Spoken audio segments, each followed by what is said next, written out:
Welcome! It's a great day to be a miner. In today's video, we're going to talk cryptocurrency strategy, but let's stop gabbing and let's spin that intro.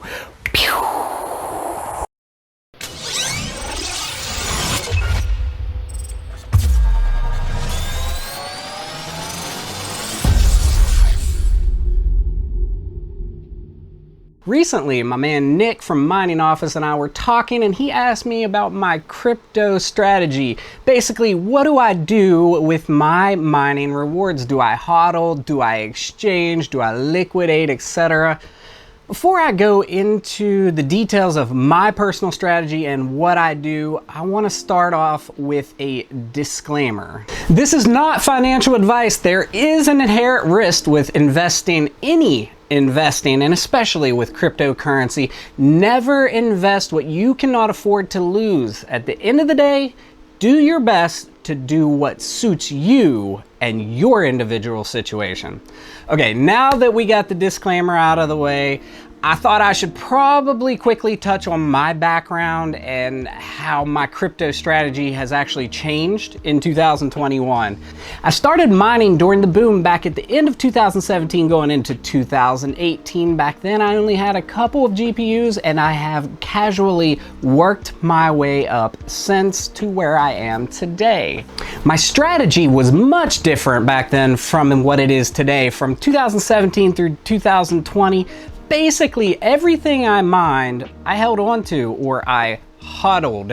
When 2021 rolled around, the market began to boom and bustle. It was time to grow myself and my mining farm with the current market. Nowadays, I spend nearly all the ETH as fast as it comes in to reinvest into my mining farm. So the question is often, how do I turn this digital currency, this hypothetical money, into a real physical asset? How do I buy items or services with this magical currency that I can't feel or touch or see? How do I turn this into this?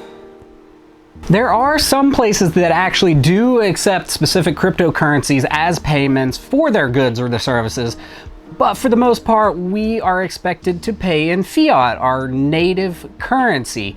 Previously, if I wanted to exchange crypto into fiat, I would first move it from my mined wallet, and then I would drop it into Coinbase, and then from Coinbase, I would move it over to Coinbase Pro, and then from Coinbase Pro, I would actually exchange it into my fiat, and then I would jump back over into Coinbase, and then I would move it into my attached associated bank account. Obviously, this is very tedious. It has a large barrier of access. There's many ways around these barriers nowadays. So how do I get around this?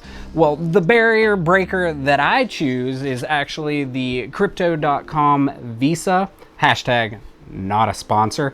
This is actually my Ruby Steel Crypto.com Visa card. They offer a few different levels of these cards, and they're based on the different level of commitment and the different desired rewards that come along with the different levels. So how do I use it? Basically, all of my mining rewards already drop into a wallet. I use a few different multi-asset wallets like Exodus or Zelcore. I then move the Ethereum that I want to spend over to my Crypto.com Ethereum wallet.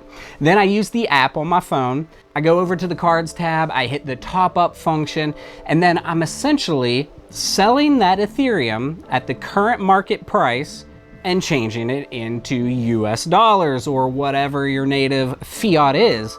And really, this only takes a few clicks on the phone app, and it's really quite seamless. And then the card acts like any other Visa debit card. I use my Crypto.com Visa on Newegg, on Amazon, on AMD Direct. By the way, make sure to check out my how to buy AMD cards at MSRP tutorial video up above. I also use the card to buy new mining hardware. I use it on subscription fees. I use it on PayPal, etc., etc. It's Visa. It's everywhere you want to be. And the best part of this method is that it is relatively easy and pain-free. And the kicker is that I earn rewards when I'm using the Crypto.com Visa. I get paid a percentage back in the CRO token, which is the Crypto.com native coin. The amount of the rewards that you receive are based on the tier of the card that you sign up for. I would highly advise to start at the Ruby Still level. I personally started down at the base Midnight Blue card and it gave less rewards, and then I went ahead and upgraded to the Ruby version.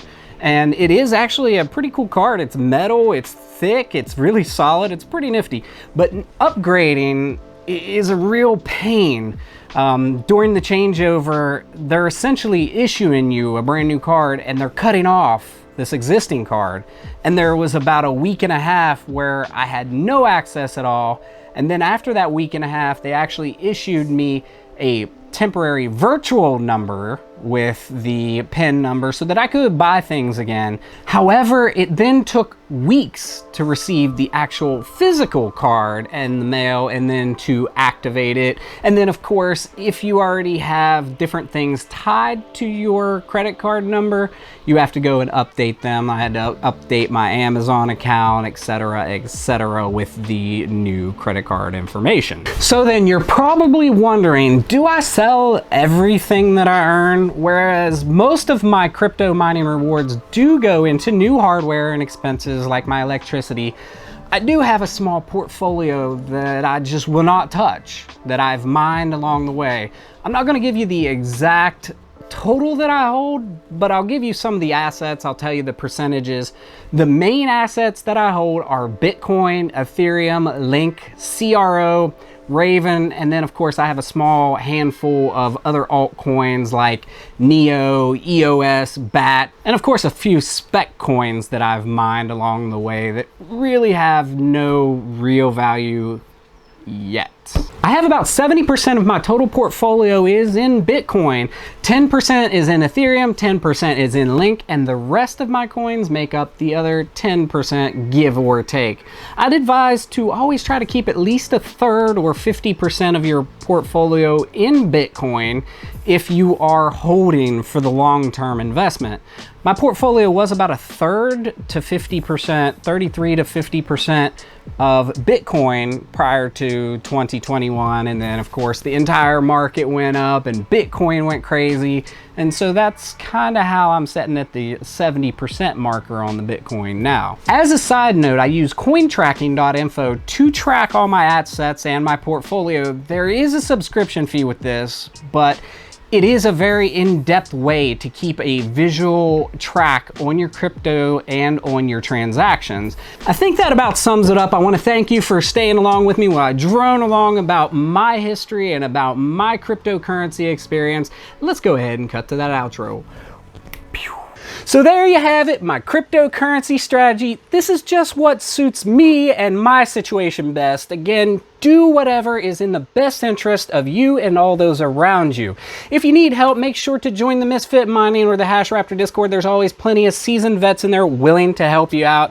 If you like the video, you know what to do. Smash that like button and subscribe for future content. Thanks for coming along and enjoy the ride.